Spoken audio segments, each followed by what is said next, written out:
ใหม่สูปีน้องๆเขาได้ก่อเขากูก่อขาเฮามาเรียบเห็นความไทยหลีกไทยจอมกันค่ะเมื่อในเฮาได้มาเรียบเห็นด้วยความตรงตักกันค่ะเนาะคนไทยเขาได้ตักกันจึงหือได้ว่าจึงหือเนี่ยเฮาก็เรียบเห็นด้วยจอมกันค่ะยินดี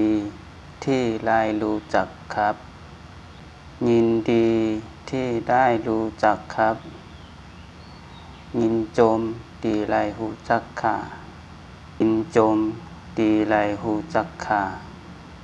พอตอบรู้สำเตว่าขลาในเฮาก็ด้วยจำกันค่ะการตอบได้มีนำค่ะเนาะมีหลายกรรมค่ะมีหลายคำอยู่ค่ะเส้นกันครับเส้นเดียวกันครับเส้นกันครับผมเหมือนกันครับเหมือนกันครับผมตอบหลายๆเมี่ยวค่ะเนาะตอบหลายๆอย่างค่ะเหมือนกันเหมือนกันค่ะ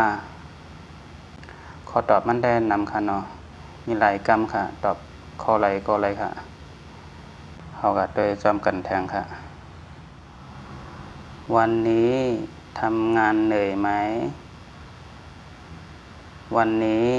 ทำงานเหนื่อยไหมมื้อในจ่องเฮ็ดการเฮ้อห้า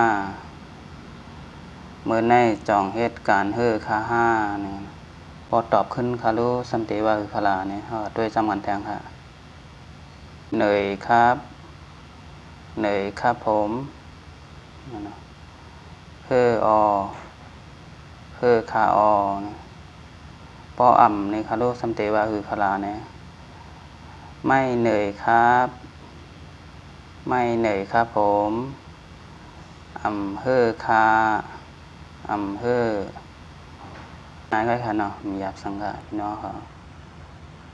ใหม่สูงกูก็คาสังวาพี่น้องเขาไล่ใจแคนดอพี่น้องเขา